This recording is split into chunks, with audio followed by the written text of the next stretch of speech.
जय भीम आप सभी को। दोस्तों जैसा कि आप जानते हैं, कल जो कल का दिन है वो बहुत ही ज़्यादा इम्पोर्टेंट है क्योंकि कल का जो दिन है डॉक्टर बाबा साहब भीमराव अंबेडकर उनका जन्म जयंती है। और जन्म जयंती के अवसर पर आपको पता है कि देश भर में महामानव डॉक्टर भीमराव अंबेडकर जी के जो योगदान है, जो कंट्रीब्यूशन है इस देश के लिए, हमारे देश के प्रत्येक वर्ग के लिए जो डॉक्टर अंबेडकर का कंट्रीब्यूशन है, उस कंट्रीब्यूशन को याद करने का, उसको स्मरण करने का जो मोमेंट है, ये बहुत ही ज़्यादा इम्पोर्टेंट है। और देश भर का जो शेड्यूल कास्ट्स के अंदर जो शेड्यूल कास्ट है, शेड्यूल ट्राइब्स है और देश का जो बैकवर्ड क्लासेस है, वो डॉक्टर अंबेडकर को एक माइलस्टोन की तरह देखते हैं क्योंकि उन्होंने सोसाइटी को एक नए ढंग से देखना स्टार्ट किया। भारत का जो हम थोड़ा हिस्टोरिकल बैकग्राउंड में ज़्यादा नहीं जाकर हमारे जो कॉन्स्टिट्यूशन के समक्ष बातचीत ज़्यादा मतलब जो कॉन्स्टिट्यूशन के इर्द-गिर्द अगर हम कॉन्सन्ट्रेट रहेंगे, तो मेरे को लगता है कि हम ज़्यादा फ्रूटफुल, ज़्यादा यूज़फुल इस डिस्कशन को कर पाएँगे।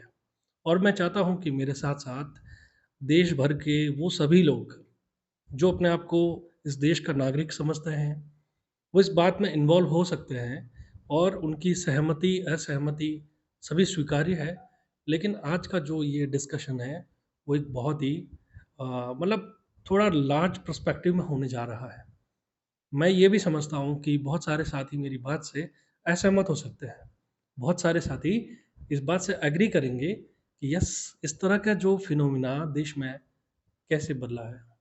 तो दोस्तों आज हम बात करेंगे कि डॉक्टर बाबा साहब अम्बेडकर को जो भारत के संविधान के अंदर उनके सबसे बड़े जो कंट्रीब्यूशन को लेकर बात की जाती है, तो डॉक्टर भीमराव अंबेडकर का भारत के संविधान का जो ड्राफ्ट लिखने में उनका बहुत बड़ा कंट्रीब्यूशन माना जाता है।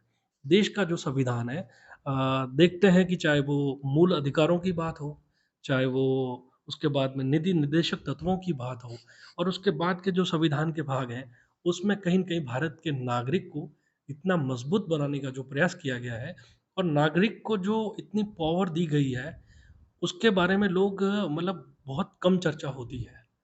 वो चर्चा इसलिए कम होती है कि लोग जो पॉलिटिशियंस हैं या जो they are part of the government, वो ये सोचते हैं कि जिस दिन नागरिकों को इस बात का आभास हो गया, तो उस दिन मतलब संविधान बनने के बाद में जो कॉन्स्टिट्यूशन को जिस तरह से इसका शत प्रतिशत इम्प्लीमेंटेशन जिस प्रकार से नहीं हुआ या इसके साथ जिस तरह से खिलवाड़ हुआ, शुरू से लेकर मैं बोल रहा हूँ कि जब से देश आज़ाद हुआ तब से लेकर आज तक, तो उन सब विषयों को लेकर हम आज बातचीत करना चाहते हैं कि भई कॉन्स्टिट्यूशन में जो सबसे स्टार्टिंग पार्ट है, हमारे देश के बारे में बात करता है।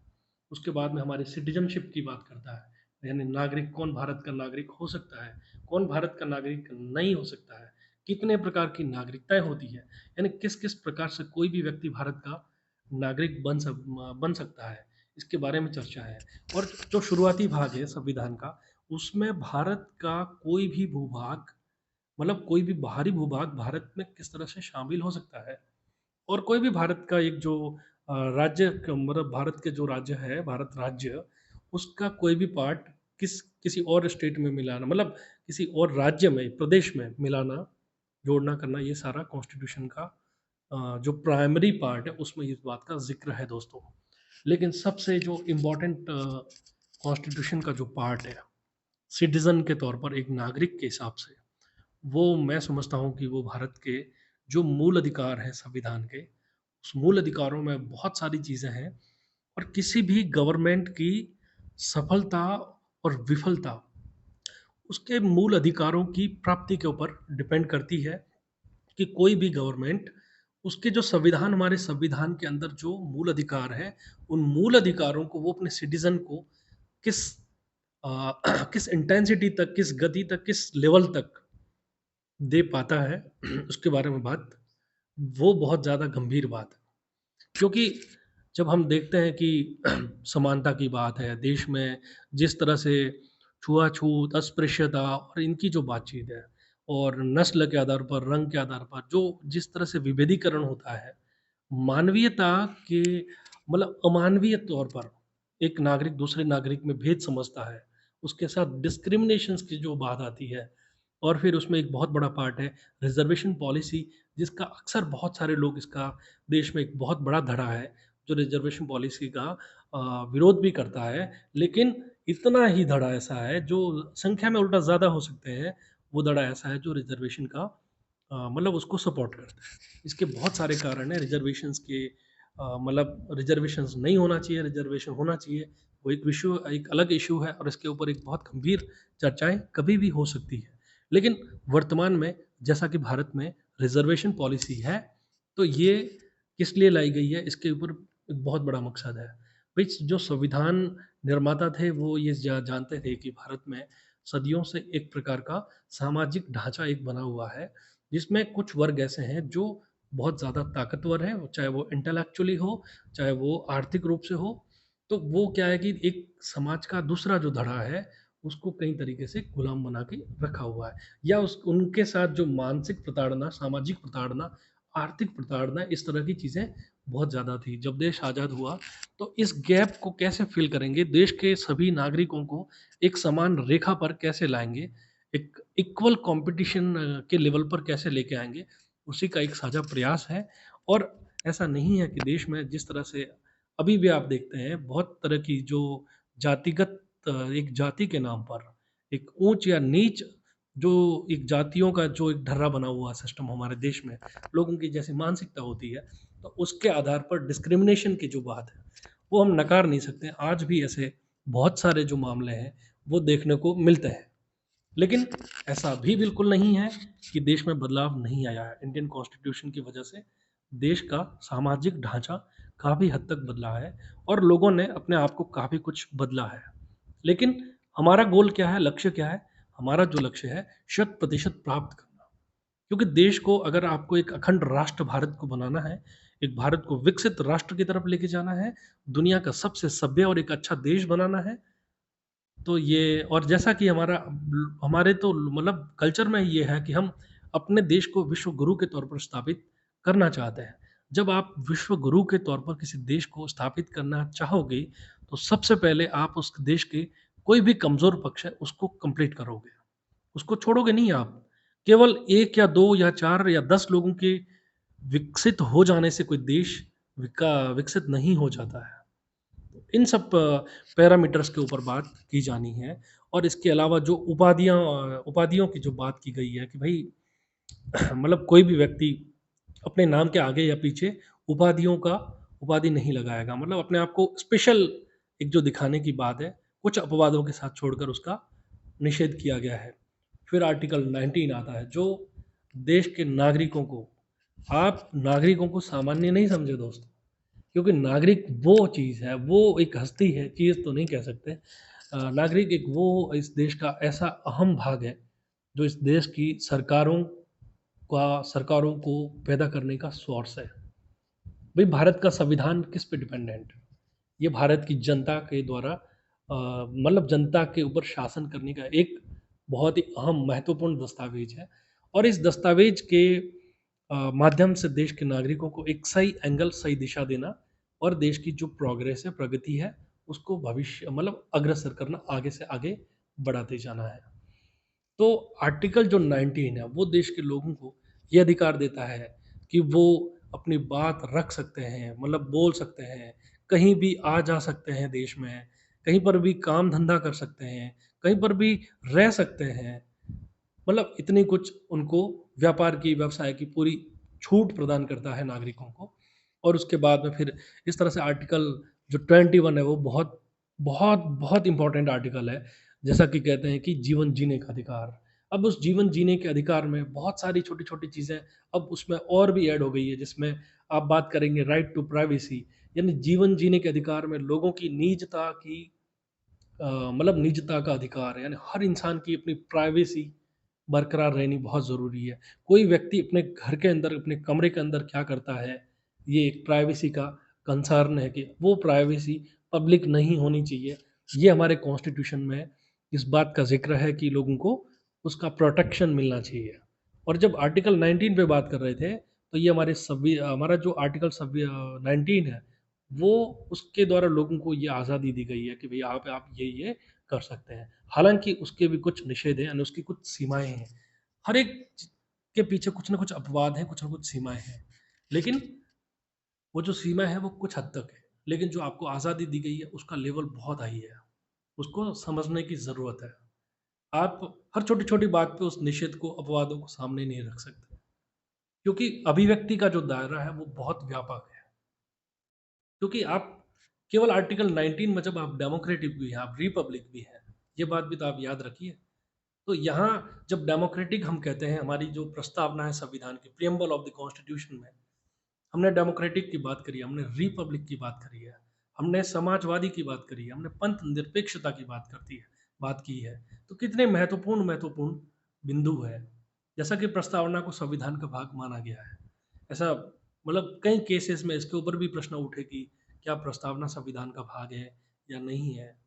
तो किसी ने कहा कि भई ये संविधान का भाग नहीं है। फिर कोई और बेंच आई थी मतलब सुप्रीम कोर्ट की, उसने कहा कि ये संविधान का भाग नहीं है। तो कई तरह की चीज़ें चली है। लेकिन हमारा जो प्राइमरी डॉक्यूमेंट था संविधान का, वो ये प्रस्तावना ही थी। इसमें बहुत सारी चीज़ें ऐसी है जो देश के हर नागरिक को एक एंगल देती, एक दिशा देने का काम करती है। जब मैंने कहा कि लोकतांत्रिक की बात है, तो ये देश की जनता के द्वारा, जनता के लिए ही एक सरकार का चुनाव करेगी और हर जगह पर लोगों का मतलब पब्लिक की भूमिका होगी। उस भूमिका, उसका कंट्रीब्यूशन होगा, उसका इन्वॉल्वमेंट होगा, तभी वो कोई भी सरकार जो है वो मूर्त रूप में दिख सकेगी। लेकिन अभी साथ-साथ में क्या हो रहा है कि मैं एक छोटे से विषय की तरफ आपका ध्यान लेके जाना चाहता हूँ, क्योंकि आज जैसा मेरा जो टॉपिक है वो डॉक्टर अम्बेडकर बाबा साहब अम्बेडकर का जो 14 अप्रैल का उनका उसी के ऊपर है, लेकिन मैं आज कॉन्स्टिट्यूशन के आस-पास बात करना चाहता हूँ, आप सभी देशवासियों को कि ये जो कॉन्स्टिट्यूशन है वो किस हिसाब से इस देश को बहुत बेहतर ढंग से रिप्रेज़ेंट करता है और पूरी दुनिया के लोग हमारे भारत के संविधान के ऊपर रिसर्च करते हैं और आखिर ऐसा अभी क्या है कि हम उस संविधान को शत प्रतिशत अभी लागू नहीं कर पाए देश में? क्या हमारे सामने ऐसे चैलेंजेस हैं, जिस चैलेंजेस को हमें पार पाने की ज़रूरत है? और क्या ऐसे संकट आते हैं समय-समय पर, जिससे हमें निपटने की ज़रूरत है दोस्तों? तो इन सब विषयों के ऊपर हम बात गहराई से करते जाएँगे। अभी हम मूल अधिकारों पर बात कर रहे हैं और मैंने अभी कहा है कि जीवन जीने के जो अधिकार हैं, उसमें बहुत सारे छोटे-छोटे अधिकार आते हैं, जिसमें आपके मैंने आपको खाली उदाहरण के तौर पर जो राइट टू प्राइवेसी यानी निजता का आपका अधिकार है, वैसे ही मतलब उसको होना चाहिए। जैसे आधार कार्ड को लेकर अभी आया है, तो वो भी कहीं न कहीं उसी का हिस्सा है दोस्तों। अब उसके बाद में हम आगे बढ़ते हैं, तो एक जो आर्टिकल आता है, आर्टिकल 23 और 24 है, वो बच्चों और महिलाओं को लेकर भी है कि भई बलात् श्रम को लेकर है, जिसमें बच्चों को जबरन किसी भी कल कारखानों में उनको जबरन उनका धकेले जाने का निषेध करता है, उनसे बाल मज़दूरी कराने के लिए उसका निषेध करता है और किसी व्यक्ति को ज़बरदस्ती अगर आप मतलब बंधुआ मज़दूर बना के काम कराते हो, तो ये हमारे भारत का जो संविधान है, वो इसका निषेध करता है कि भई इसका ये होना नहीं चाहिए और जब ये नहीं होना चाहिए तो मैं इसका भी बताऊँगा कि इसका क्या एक्चुअल में हम इसकी प्राप्ति कहाँ से करते हैं, वो भी मैं आपको इसमें बताता हूँ। आर्टिकल 25, 26, 27, 28, 29 और 30 यहाँ से लेकर ये जो मतलब जो आर्टिकल्स हैं, ये सारे आर्टिकल्स हैं मतलब धर्म की शिक्षा के बारे में है, धर्म की उपासना के बारे में है और धर्म की शिक्षा के लिए जो नहीं, आपका जो कल्चर है, आपकी जो संस्कृति है, उस संस्कृति के प्रसार-प्रसार और उसके लिए एक तरह से मतलब कहा गया है कि भई आपको इसकी आज़ादी है। अपने आप भारत में चाहे किसी भी पंथ के हो, किसी भी जाति के हो, किसी भी धर्म के हो, आप चाहे कोई भी हो, आपको अपने धर्म की शिक्षा, उसका प्रचार-प्रसार, उपासना, विचार, अभिव्यक्ति सब कुछ करने का पूरा अधिकार है।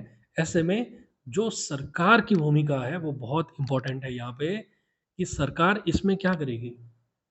सरकार उसमें किसी भी पंथ का मतलब उसके साथ में इन्वॉल्वमेंट नहीं होगी। उसके साथ डायरेक्टली, इनडायरेक्टली जुड़ेगी नहीं। उसको वहाँ से दूर रहना है लेकिन इंटरफेयर भी नहीं करना है। ये गवर्नमेंट का काम है और ये हमारे भारत का संविधान कहता है दोस्तों। लेकिन आप देखिए कि आज़ादी से बाद अभी तक क्या कुछ चल रहा है।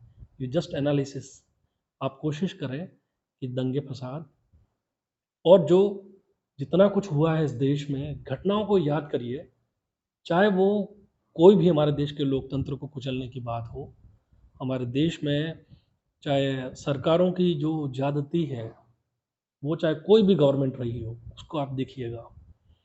और अभी तक की जो हमारी आज़ादी के बाद की जो यात्रा है, उसको आप देखें कि किस तरह से खिलवाड़ किया गया है, किस तरह से इसके साथ में एक बहुत बड़ा छलावा किया गया है।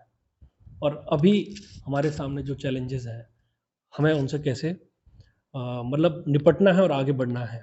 क्योंकि ये जो वीडियो है बहुत ही ज़्यादा इम्पोर्टेंट है दोस्तों, और इस बात को आप समझना कि ये केवल आज की बात नहीं है, ये कॉन्स्टिट्यूशन को जिस भावना के साथ बनाया गया है, तो उसके पीछे एक बहुत बड़ा मकसद रहा है। और मैंने आपको अभी आर्टिकल 30 तक बताया है। आर्टिकल जो 32 है दोस्तों, ये संविधान का बहुत ही महत्वपूर्ण आर्टिकल है, अनुच्छेद है। और इसमें इस बात का ज़िक्र है कि आपका जो उपचार का जो है ना, उपचार की पूरी उसमें मतलब प्रावधान है। ये संवैधानिक उपचारों का इसमें प्रावधान किया गया है। इसमें सीधे तौर पर किसी भी व्यक्ति को अपने मूल अधिकारों की प्राप्ति के लिए सुप्रीम कोर्ट में, हाई कोर्ट में जाने का अधिकार है। दूसरा कि इसमें जो सुप्रीम कोर्ट है या जो कोर्ट है, न्यायालय है, वो गवर्नमेंट के सरकारी विभाग कोई भी है, तो अगर वो अपनी सीमा से बाहर काम कर रहा है, तो उसको रोकने का काम न्यायालय कर सकता है, यानी कोई कोर्ट कर सकती है। अगर कोई निचले स्तर की कोर्ट अपनी शक्तियों से बाहर जाकर काम कर रही है, तो जो हाई कोर्ट है या सुप्रीम कोर्ट है, उसको निचली कोर्ट को रोकने का, उसके पास से आदेश अपने पास लेने का अधिकार है। और अगर व्यक्ति किसी व्यक्ति को अपने मतलब कोई व्यक्ति अगर मूल अधिकारों की प्राप्ति के लिए अगर सुप्रीम कोर्ट में जाता है या हाई कोर्ट में जाता है, तो ये सुप्रीम कोर्ट का दायित्व है कि वो उस व्यक्ति के मूल अधिकारों को प्रदान करे। मूल अधिकार जब आपने बताए हैं, तो आप देखिए कि 13-14 से लेकर ठेठ 35-32 तक जो हमारे मूल अधिकारों की बात की गई है, और ये सभी नागरिकों के लिए, सिटीज़न्स के लिए है। तो इसी में सारी बातें आ जाती हैं, क्योंकि आपके चाहे धर्म के मुद्दे हो, चाहे आपके जाति के मुद्दे हो, चाहे आपके भेदभाव के मुद्दे हो, चाहे आपकी शिक्षा के मुद्दे हो, चाहे आपके रोज़गार के मुद्दे हो, चाहे आपकी अभिव्यक्ति की बात हो, चाहे भारत में जितना भी ये जो शोषण होता है, मतलब सामाजिक है, आर्थिक है, आर्थिक भी मान सकते हैं। और जो ये बच्चों के साथ में बाल मज़दूरी का शोषण है, फिर किसी को अगर आप जबरन बंधुआ मज़दूरी कराते हैं, तो इसका शोषण है। फिर आप धार्मिक रूप से अगर किसी के साथ में भी मतलब अल्पसंख्यकों के अधिकारों को भी सुरक्षित रखा गया है। यहाँ अल्पसंख्यक जो संस्कृतियाँ हैं, इनकी बात ज़्यादा तवज्जो दी गई है। एक रिलीजन को लेकर ज़्यादा बातचीत नहीं होकर, जो भी अल्पसंख्यक में है, उस अल्पसंख्यक के अधिकारों की सुरक्षा की बात की गई है। तो ये हमारे भारत का जो संविधान है, वो ब्रॉडली ये प्रोवाइड करने की बात की गई है। अगर आपको कोई सरकार नहीं देती है, तो ये आपको सुप्रीम कोर्ट से प्राप्त होंगे। लेकिन कोर्ट्स की जो वास्तविकता है दोस्तों, उसको आप बहुत गहराई से जब आप उसमें डूबेंगे, उनके जो देखेंगे पूरे प्रोसिक्यूशंस जिस तरह से कार्रवाइयाँ और जिस तरह से एक ढर्रा जो बना हुआ है, हमारे जो जुडिशियल सिस्टम है उसका, और जो गवर्नेंस का जिस तरह का तरीका है, तो मतलब लोगों को, किसी कोई व्यक्ति है जो किसी व्यक्ति को जान से मारने का धमकी देता है, तो ऐसी स्थिति में हमारी जो कार्यपालिका है, यानी जो गवर्नमेंट है, उसका ये दायित्व है कि वो उस व्यक्ति को अपने मूल अधिकारों के तहत उसको सुरक्षा प्रोवाइड करें। और उस व्यक्ति को सुरक्षा प्रदान करना प्रथम दृष्टया ये काम है। दूसरा, जो आदमी अपराध करने जा रहा है, जो उसके साथ खिलवाड़ करने जा रहा है, जो उसकी जान लेने जा रहा है, उस आदमी को गिरफ्तार करना भी है। तो कितनी बहुत महत्वपूर्ण, जब सुप्रीम कोर्ट, तो ये अंतिम एक मौका होता है किसी भी व्यक्ति के जब जाने का, लेकिन जो सबसे पहला जो ज़िम्मेदारी है, वो हमारे देश की जो कार्यपालिका है उसकी है। यानी कि कार्यपालिका यानी सीधे तौर पर समझने के हिसाब से गवर्नमेंट की, यानी जिसको हमने चुनकर संसद में, विधानसभाओं में भेजा है, उसका ये दायित्व है कि वो उस नागरिक की सुरक्षा करे, जिसने उसको वोट देकर सत्ता तक पहुँचाया है, सिंहासन तक पहुँचाया है।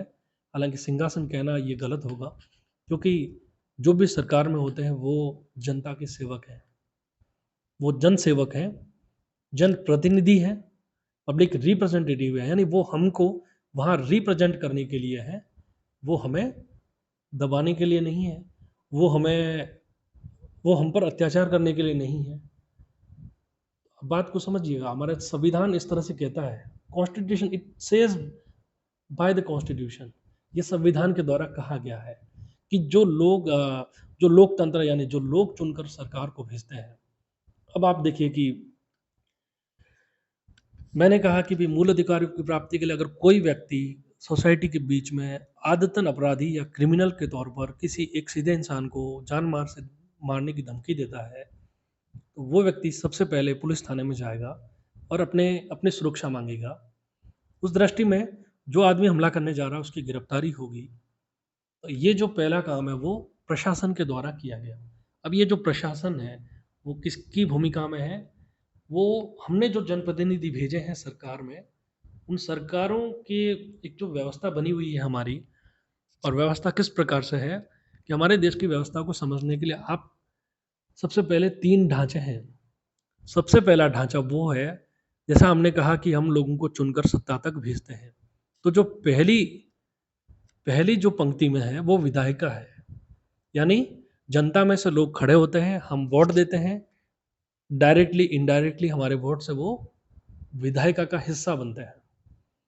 और उनमें से आधे जो बहुमत में रहते हैं, जो भी पार्टी या जो दल बहुमत में रहेगा वो सरकार के तौर पर यानी कार्यपालिका के रूप में होगा। पहली पंक्ति में विधायिका, दूसरी पंक्ति में कार्यपालिका, और मैंने कहा कि तीसरी पंक्ति में हमारी न्यायपालिका आती है। इसके बारे में मैंने पहले भी बहुत बार अपने वीडियोज़ में इस बारे में बात की है, लेकिन आजकल ये लोगों को बहुत कम समझ में आता है। क्योंकि हमारे देश में क्या होता है कि एक हीरोइज़्म को लेकर एक बहुत बड़ा नैरेटिव है। लोगों को किसी भी एक आदमी को हीरो बनाने के पीछे हमारे पता नहीं क्या टेंडेंसी है ऐसी। आप किसी भी कास्ट कम्युनिटी क्रीड में आप पूरे देश भर में देखें, चाहे वो अभिनय को लेकर हो, बॉलीवुड को लेकर हो, सोसाइटी में एक हीरोइज़्म को लेकर गज़ब का क्रेज़ है। जबकि ये डेमोक्रेसी में ये हीरोइज़्म नहीं चलता है दोस्तों। अगर हम हीरोइज़्म की ये जो प्रोसेस है, इसको शायद थोड़ा बहुत रेगुलेट करेंगे ना, तो हम एक अच्छे देश की तरफ आगे बढ़ सकते हैं। होता क्या है कि हम हीरोइज़्म के चक्कर में किसी आदमी के इतने फ़ैन हो जाते हैं कि वो आदमी हम पर ही रौब जमाने लगता है, हम पर ही शोषण करने लगता है, वो हमको ही कुचलने लगता है। जब मैं हमको कहता हूँ, तो वो फिर केवल डायरेक्टली मुझे ही नहीं, पर वो मेरी ताकत में जो जनता खड़ी है, जो नागरिक खड़े हैं, उनमें से किसी न किसी को कुचलने की शक्ति प्राप्त कर लेता है। इसको आपको समझना चाहिएगा। क्योंकि और दोस्तों हमारा एक झुकाव उसकी तरफ जब होता है, तो हम निष्पक्ष रूप से कभी ये नहीं तय कर पाते हैं कि सरकार में बैठा फला आदमी मतलब वो गवर्नमेंट का पार्ट है, लेकिन हमें कुचलने के लिए नहीं है दोस्तों। इस बात को हमेशा ध्यान रखना चाहिए। लेकिन एक तरफ मैं अभी ये बात बहुत पहले बोलना चाह रहा था, लेकिन शायद अभी बोलता हूँ कि भारत में जो पार्टिक्रेसी, ये जो दलों की जो राजनीति, जिस तरह से दलों का दलवाद, ये दलवाद जिस रूप में उभरा है ना, इसने कहीं न कहीं हमारे लोकतंत्र को थोड़ा बहुत ऐसा मुझे लगता है कि मतलब कमज़ोर किया है। कैसे कमज़ोर किया है कि इस दलों की राजनीति से लोग वास्तविक जो लोकतंत्र है, जो लोगों की शक्ति है, जो लोगों की सहमति है, कहीं न कहीं धीरे-धीरे गौण होती जा रही है। जब किसी आदमी को आपसे आपसे वोट चाहिए होते हैं, तब वो आपके पैर दबाने आता है। लेकिन वो जीतने के बाद फिर आपको मतलब शक्ल भी नहीं दिखाता है, या फिर आप उसका सम्मान करते-करते फिरते जाते हो, लेकिन फिर भी वो आपको कोई रिस्पॉन्स नहीं करता है। यानी जीतने के बाद उसके तेवर कुछ और होते हैं, जीतने से पहले उसके तेवर कुछ और होते हैं। और जनता के बीच में फिर वो जनता से सहमतियाँ लेना, पूछना, उनके बीच संवाद करना, उनकी सहमतियों से उनसे प्रपोज़ल्स लेना, वो चीज़ नहीं होकर एक जो दल है, उन दलों का शीर्ष नेतृत्व है, वो वहीं से तय करने लग जाता है। और फिर वो मतलब उन्हीं के बात चलती है फिर। वो चंद लोग दल में बैठे हुए, उनको वो वैधानिकता मिली हुई है, इस बात से इनकार नहीं कर सकते। और उस वैधानिकता की वजह से हमारे जो लोकतंत्र में यानी लोगों की जो कंसेंट है, उस कंसेंट को गौण रख दिया जाता है। क्योंकि दोस्तों डेमोक्रेसी में हमने जैसे कि आप ये मानिए कि 25 लाख लोगों का समूह है, उसने किसी एमपी को चुना है। मैं खाली उदाहरण के तौर पर दे रहा हूँ। हो सकता है कि ये डेटा थोड़ा इधर-उधर हो। 25 लाख लोगों के समूह ने किसी एमपी को चुना है, तो वो 25 लाख लोगों की तरफ से बोलेगा। आप यकीन करिए कि क्या सोसाइटी में 25 लाख लोगों का संख्या मतलब कोई मामूली संख्या नहीं है। उन सब में वो सभी लोग आते हैं जो अनपढ़ लोग हैं, जो बोलना चाहते हैं लेकिन बोल नहीं सकते हैं। पढ़े लिखे लोग हैं, डॉक्टर्स हैं, इंजीनियर हैं, साइंटिस्ट हैं, स्टूडेंट्स हैं, किसान हैं, मज़दूर हैं, सैनिक हैं हमारे देश के, बैंकिंग सिस्टम में लगे लोग हैं और बहुत सारी अलग-अलग एनजीओज़ में काम करने वाले हैं, जितने भी हमारी पुलिस फ़ोर्स है, एडमिनिस्ट्रेशंस है। तो इन सबका जो प्रतिनिधि है, वो यानी अब उनकी तरफ से वो एक आदमी जिसको हमने चुना है, वो अब ये सब बोलेगा। तो पहले तो आप ये सोचिएगा, उस आदमी के ऊपर ज़िम्मेदारी कितनी है। लोकतंत्र है तो हम पर ये मतलब ये हमारे ऊपर है कि हम कैसे आदमी को चुनते हैं। तो ठीक है भाई, स्वीकार है, क्योंकि लोकतंत्र है और कुछ-कुछ लोगों ने लोकतंत्र को ख़ैर इस इतना बुरा-भला कहना अच्छा नहीं लगता। लेकिन किसी ने कहा है कि ये मूर्खों का तंत्र है। छोड़िए, मूर्खों का तंत्र है, इसको एक्सेप्ट करिए। इस बात को स्वीकार करते हुए हम थोड़ा आगे बढ़ते हैं, तो इस बात को समझ में आती है कि उस आदमी के ऊपर इतनी भारी ज़िम्मेदारी है, क्योंकि इतने सारे इंटेलेक्चुअल्स लोग, इतने सारे स्टूडेंट्स, इतने सारे टीचर्स, इतने सारे प्रोफ़ेसर, साइंटिस्ट, समाज का हर वो वर्ग जो किसान मेहनत कश किसान है, मज़दूर है और मैं वो उन सभी वर्गों का, उन सभी लोगों का, समूहों की बात कर रहा हूँ। महिलाएँ हैं, जो बुज़ुर्ग पीढ़ी है हमारी, तो उन सभी फ़ोर्सेस की मैं बात कर रहा हूँ। वो सब वोट देते हैं अपना, अपना इम्पोर्टेंट वोट देते हैं उसके लिए। हारने-जीतने वाले आप दोनों को उसमें शामिल करिएगा। केवल एक को नहीं, केवल जीतने वाले की बात करोगे। हारने वाले की भी बात करनी पड़ेगी। क्योंकि वो उसकी आप उसको विपक्ष वाले को वोट दे रहे हो ना, तो वो विपक्ष में बैठकर आपकी बात को बोलेगा। क्योंकि जनता में, लोकतंत्र में कितने लोग हैं? सभी एक बात के लिए ज़रूर सहमत थोड़ी होंगे। कोई बात पक्ष में करेगा, कोई विपक्ष में करेगा। और यही हमारे संविधान की खूबसूरती है कि विपक्ष को ये बात कहने का अधिकार दिया गया है कि आप किसी भी बात की सहमति, असहमति पर अपनी बात को व्यक्त करें। अगर हम कोई कानून ला रहे हैं, तो ये कानून कैसे गलत है, वो आप बताइए, प्रूव करिए आप, चर्चा करिए, डिबेट करिए और हेल्दी डिस्कशंस की तरफ आगे बढ़ा जाए। लेकिन ये परंपराएँ आज़ादी से लेकर अब तक। मैं बार-बार आज़ादी से लेकर अब तक की बात करूँगा आपको, क्योंकि मैं किसी को भी बख्शने नहीं जा रहा हूँ अब। जब आप प्योर रूप में आप कॉन्स्टिट्यूशन के ऊपर सेंट्रलाइज़्ड होकर आप बात करोगे, तो आपको मध्य में, मिडल में उस डॉक्यूमेंट को केंद्र में रखकर बात करनी पड़ेगी। फिर आपको पक्षपात की तरफ आपको नहीं जाना पड़ेगा। मैंने पार्टिक्रेसी की बात कही है, तो इस पार्टिक्रेसी ने देश के लोकतंत्र को कहीं न कहीं पंगु बनाने का काम किया है। लोगों की सहमति, कंसेंट और जो मेमोरेंडम एक नाम की चीज़ है, जनमत संग्रह, ये जनमत कहीं न कहीं जन का जो मत है, यानी जो लोगों की राय है, वो राय गायब हो गई है। एक एमपी या विधायक हम जिसको चुनकर भेज देते हैं, वो कितने ऐसे मुद्दों पर विधानसभा में जाने से पहले, विधानसभा में कुछ बोलने से पहले, वो जहाँ से जीत कर आया है, उन लोगों से चर्चा करने जा रहा है, लोगों से मिल के बातचीत, लोगों के अलग-अलग समूहों से या इनवाइट करता है वो, उनकी बात सुनता है। क्या ऐसा है भारत में अभी? ऐसा नहीं है। वो व्यक्ति अपने आधार पर चुनने के बाद में 5 साल तक पता नहीं क्या करता रहता है। या तो उसको पार्टी से ऑर्डर मिलेंगे या जिस सरकार का हिस्सा है, तो उस सरकार में कोई भी एक आदमी डिसीज़न ले लेगा और उसकी भूमिका क्या? जिसको हमने चुनकर भेजा है। फिर ये कैसा लोकतंत्र हम बना रहे हैं?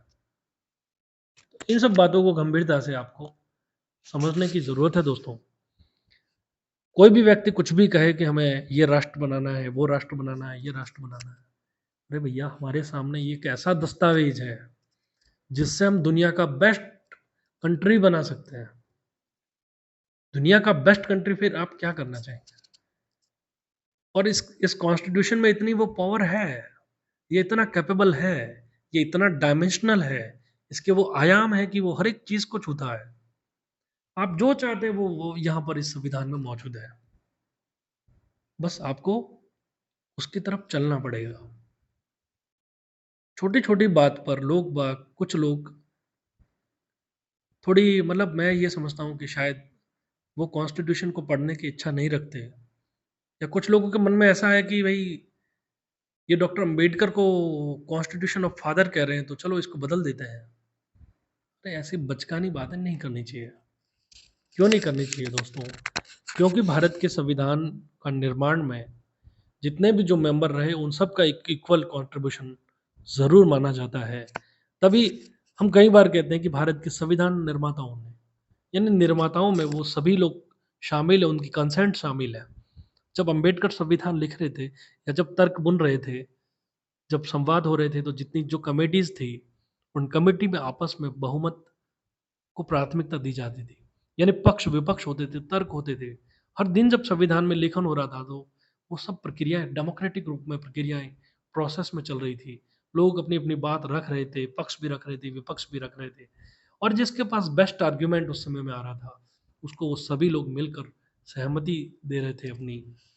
तो ऐसा नहीं था कि असहमति को कोई जगह नहीं थी, असहमतियों को भी जगह मिल रही थी, और एक अच्छे डॉक्यूमेंट की तरफ हम आगे बढ़े हैं। लेकिन एक समय के बाद में उसमें कुछ छोटे-छोटे बदलावों की ज़रूरत होती है, बड़े बदलाव नहीं। जैसे कि भारत के जो मूल ढाँचे में आप बदलाव नहीं कर सकते, या हमारे जो फंडामेंटल राइट्स हैं, इनको आप नहीं बदल सकते।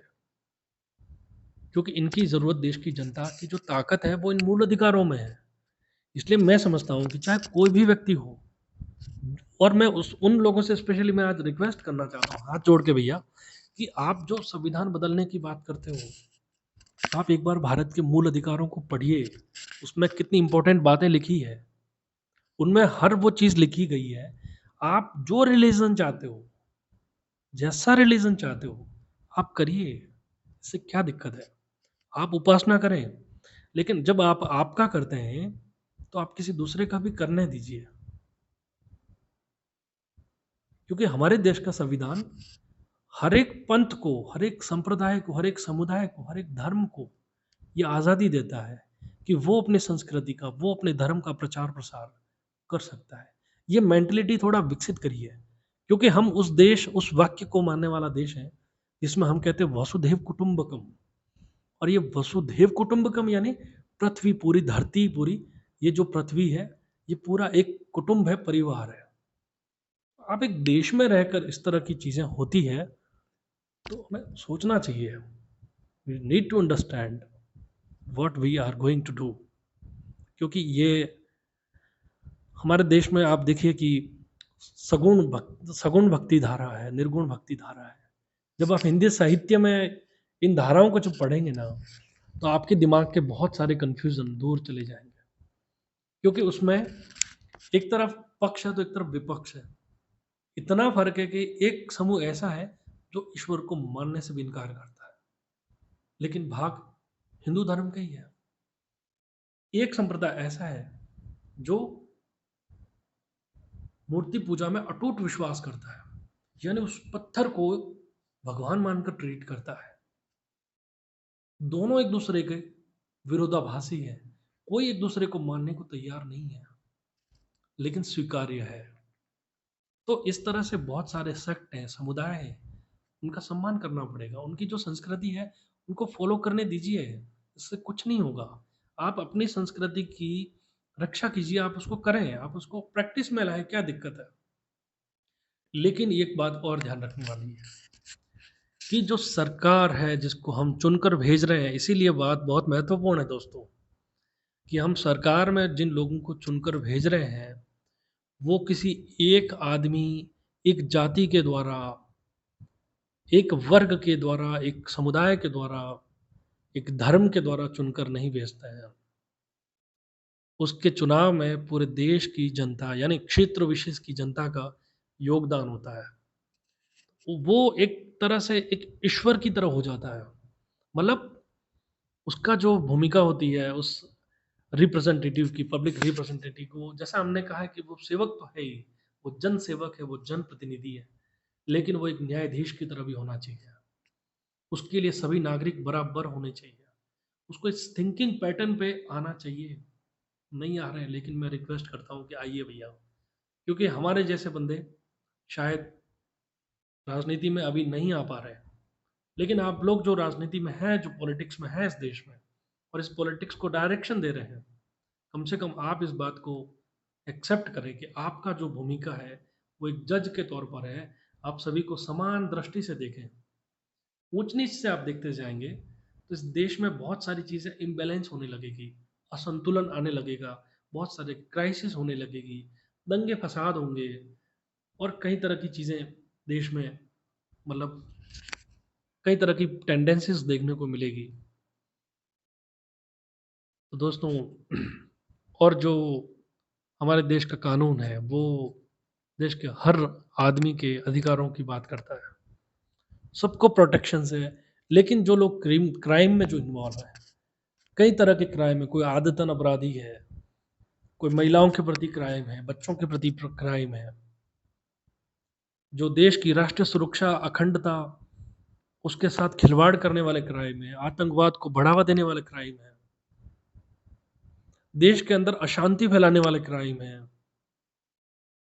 दंगे फसाद तो मैंने जैसे कही दिया, और किसी के साथ चाहे मतलब छुआछूत करके उसके साथ में उत्पीड़न करने की चाहे बातें हैं, चोरी चकारी की बातें हैं, मारपीट की और हत्याओं के जैसे मामले हैं, जघन्य अपराधों की बात है, डकैती की बात है, किसी के अपहरण की बात है, कोई साधारण बात नहीं है दोस्तों। इन अपराधों को, और मैं कुछ चीज़ें भूल भी रहा हूँ अपराधों में, जैसे कि तस्करी है, भ्रष्टाचार, ये तो हमारे देश का सबसे बड़ा अपराध है। और भ्रष्टाचार के विषय में देखो, मैं आपको ये बात कहना चाहता हूँ कि हमारी जो गवर्नमेंट्स है, कॉन्स्टिट्यूशन सफल क्यों नहीं हुआ दोस्तों? इसका सबसे बड़ा कारण है भ्रष्टाचार। मतलब हमने कभी उन इतने मैच्योर लोगों को संविधान को चलाने के लिए भेजा ही नहीं कभी पार्लियामेंट और विधानसभाओं में, कि वो निष्पक्ष रूप से ईमानदार होकर देश के हर एक नागरिक के प्रति जिम्मेदारी से काम करें। क्योंकि हमारी सोच ही ऐसी है। हम केवल एक जाति विशेष की बात करेंगे, जातियों के नाम पर कई पार्टियां बनी हुई है, धर्म के नाम पर कई पार्टियां बनी हुई है, वर्ग विशेष की पार्टियां बनी हुई है, क्षेत्र विशेष की पार्टियां बनी हुई है। कैसे बने, कैसे सक्सेसफुल होगा संविधान? और वो जो भाई कह रहे हैं संविधान को बदल देना चाहिए, वो बस इस बात से हताश है शायद। उनकी निराशाओं को कैसे दूर करोगे? इंडियन कॉन्स्टिट्यूशन को मैंने जो चीजें बताई है इनसे मुक्त करना होगा। तब जो अविश्वास जिन साथियों के मन में आ रहा है संविधान बदलने को लेकर, उनका अविश्वास अपने आप दूर होगा, इसमें भरोसा बढ़ेगा उनका। देश के संविधान को लागू करने की जिम्मेदारी हम जिन जन सेवकों को भेज रहे हैं ना संसद में, विधानसभाओं में, उनकी बहुत ज़्यादा है। और फिर वो वहाँ हमने उनको इसलिए भेजा है कि वो पॉलिसी बनाए हम लोगों के नागरिकों के अच्छे, मतलब एक सुशासन व्यवस्था बनाने के लिए, लोगों के बीच एक अच्छी व्यवस्था कायम करने के लिए। पता कुछ ऐसे फिलोसोफर हुए हैं जिन्होंने ये बात भी कही है कि, मतलब उन्होंने ऐसी बात कही है कि गवर्नमेंट लेस कंट्री, बिना सरकारों का देश, जहां सरकार की भूमिका, सरकार का इंटरवेंशन, इंटरफेयर कम हो, और लोग अपने हिसाब से पीसफुल रूप से आगे बढ़े। दुनिया में कुछ एक ऐसे देश भी हैं दोस्तों जो बिना आर्मी के हैं, बिना सेना के हैं। कुछ ऐसे देश भी हैं जो बिना पुलिसिंग के आगे बढ़ रहे हैं। देखो वो देश कितने संतुलित अवस्था में आ चुके हैं, हमने कभी सोचा ही नहीं उसके बारे में। तो बहुत गंभीर विषय है दोस्तों। और ऐसा नहीं है कि केवल ये सब चीज़ें मैंने जो बता दी तो आपने, ठीक है, आपने सुन लिया और भूल गए। पर मैं समझता हूँ कि नहीं, आपका कर्तव्य बहुत बड़ा है। सिटीजन जो है ना वो बहुत पावरफुल है, उसके पास बहुत सारी शक्तियाँ हैं। बस उस शक्तियों को कैसे उपयोग में लाए, ये उसको पता होना चाहिए। कि आप किसी भी सरकार के ऊपर दबाव बनाएँ, सकारात्मक दबाव बनाएँ, उनसे जुड़ें आप, उन तक जाएँ और गवर्नमेंट में जो बैठे लोग हैं, उनको